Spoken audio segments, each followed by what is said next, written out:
po. Siyempre, samantalahin natin hanggat pinatagal tayo. Ayan. Magtutok din siya. O sige, tayo pa niya. Ayan. Huwag mo laan yung short ko lang. Baka may... Nalive ka dyan, nakahubad. Dito Boy, ka. man Diyos! Dito ka, Ten. Ne. Ay, tawag ka ni Nanay Gone. Dali. Tawag ka. Bibili ro kayo ice cream sa labas. Malakas ang palakpak sa ating Panginoon. Palakpak na rin. Salamat sa Diyos. Kaya, hindi nagsasawa ang ating Panginoon na bigyan ako ng assignment. Kaya hindi ang tayo.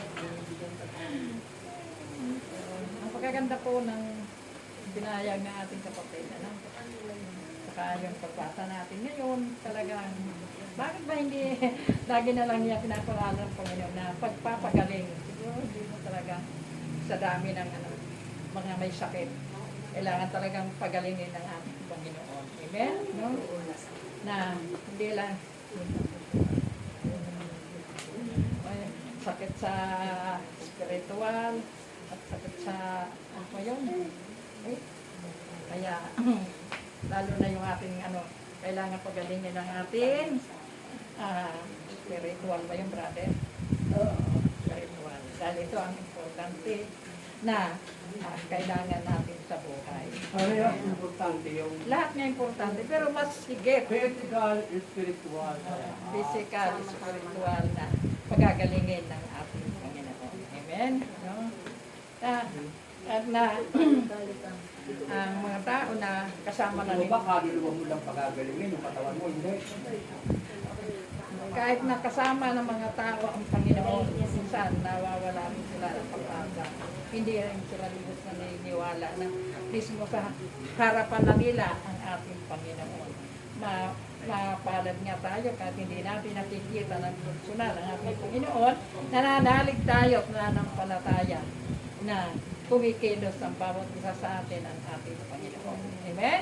Hindi tayo pinababayaan dahil nananalig tayo sa Kanya na siya ang lubos nagpapagaling sa lahat ng may oring karamdaman. Tingnan mo yung himala na maraming pinalapit kay Jesus na mga may sakit.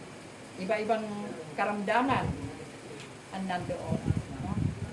Na naghimala ang Diyos sa mga oras na yon na mga pilay, nakatayo, ang bulag, nakapita, no? Ang mga may sakit, gumaling talaga. Okay? Dahil nga doon sa kanila, pananalig at pananampalataya. Okay? At saka, doon sa doon sa nagkatipon-tipon na maraming tao, no? Di makalain na busugin sila ng Panginoon. Bukod na doon sa spiritual na ipinahayag ng Panginoon sa mga tao na yon at saka sa physical na pagpakain sa mga tao na yon. No? Bakit hindi masabing himala? Dalawang isda, 5 tinapay, bakit nagkasya doon sa mga tao na yon? Na napakarami. Kundi talaga himala ng Diyos. Dahil itinaas niya yun sa kanyang amang Yahweh na maghimala, na mabusog lahat ang mga tao na makikinig sa salita ng Diyos. Amen? Malakas sa panagpas sa ating Praise the Lord. ayun lang naman ang hinihingi ng Diyos. Na tayo ay magtiwala sa Kanya. Huwag tayong panghinaan ng loob. Bagamat mayroon pinagdadaanan, gaya sa akin. Pinabagyo ako ngayon ng malakas na bagyo. Pero hindi ako pinanghihinaan ng loob. Nagtitiwala ako ng lubusan sa Kanya na hindi niya ako pawawayaan. Dahil hindi ko masabi na kung bakit dumarating ito sa buhay ko. Na ang Diyos lang na nakakaalam. Kaya nga sabi ko naman, hindi ako nanghinawa na manalangin, na tumawag sa Kanya, kay Amang Yahweh sa ating Panginoon Hesus, kay Mama Mary, na gabayan niya ako, samahan niya ako, at bigyan ako ng kalakasan sa pamamagitan ng Holy Spirit. And kasi kung hindi ko kasama ang Holy Spirit, hindi ko makakayanan ng mga bagay na dumadating sa akin ng mga bagyo na yan, na hindi tumitigil. Pero mayroon din katapusan yan. Mga bagyo na yan. Diba? Puro, ang ano ko lang doon, pinatatatag lang ako. Sa akin ganyan.